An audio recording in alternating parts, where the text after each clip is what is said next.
Bonjour, donc les métiers qui sont présents aujourd'hui au salon sont les métiers du renseignement, les métiers du contrôle aérien, de l'infrastructure, des systèmes d'information et de communication aéronautique que je représente et les forces de sécurité avec l'escadron de protection. Alors il est très facile de rentrer dans l'armée de l'air aujourd'hui, quel que soit le niveau d'études, on peut rentrer sans avoir le bac dans le corps des militaires techniciens de l'air.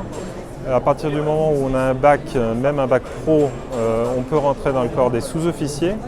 Et avec un bac plus et le niveau des classes préparatoires aux grandes écoles, on peut avoir accès directement au corps des officiers.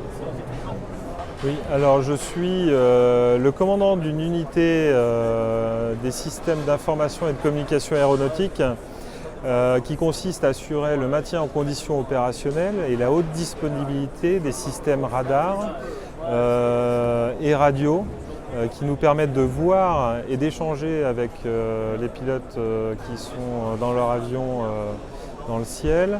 Mais j'assure aussi la mise en œuvre et le maintien de tous les systèmes d'information qui permettent aux chefs de pouvoir décider de l'action de l'arme aérienne, que ce soit pour la protection de l'espace aérien national ou une zone d'intérêt qui se trouve à l'étranger.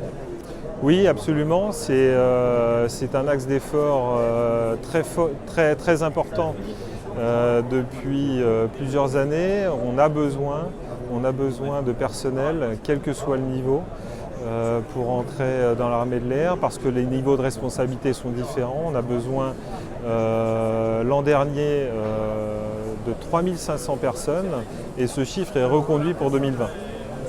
C'est important d'être présent parce que l'armée de l'air a un besoin de recrutement qui est fort et elle a besoin de communiquer sur l'ensemble des métiers que représente cette armée. Il n'y a pas que le métier de pilote, bien évidemment. Pour un avion en l'air, on a l'habitude de dire qu'il faut 50 personnels au sol de différentes spécialités.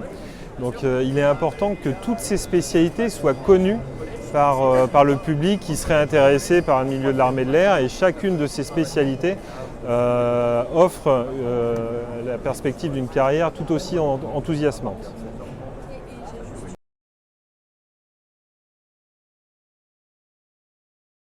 Alors je suis le sergent-chef Vivien, je suis intercepteur technique de formation. Donc mon travail c'est de caractériser et de localiser les radars ennemis. Alors moi j'ai intégré l'armée de l'air, je voulais absolument faire les renseignements, sauf que pour la police, il faut faire 2 ans de gardien de la paix avant de rentrer dans les renseignements. L'armée de l'air m'offrait la possibilité de rentrer immédiatement dans un poste renseignement. Alors il faut qu'ils axent beaucoup sur la géopolitique, l'anglais et suivant les spécialités techniques, avoir de très bonnes bases en maths et en physique. Alors nous dans notre unité c'est très féminisé. Après je n'ai pas les chiffres en tête mais c'est très féminisé.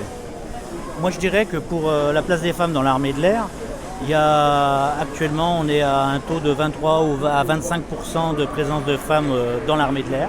Elles ont tout à fait leur place, il n'y a aucune spécialité qu'elles ne peuvent pas faire, elles peuvent faire absolument toutes les spécialités comme les garçons. Donc si des jeunes filles souhaitent aujourd'hui s'intéresser au métier de pilote, de renseignement ou faire hôtesse de l'air ou du secrétariat ou de la mécanique avion, voire des commandos, elles ont leur place, elles passeront les sélections et si elles ont le niveau, elles seront recrutées dans l'armée de l'air et on les accueillera avec grand plaisir.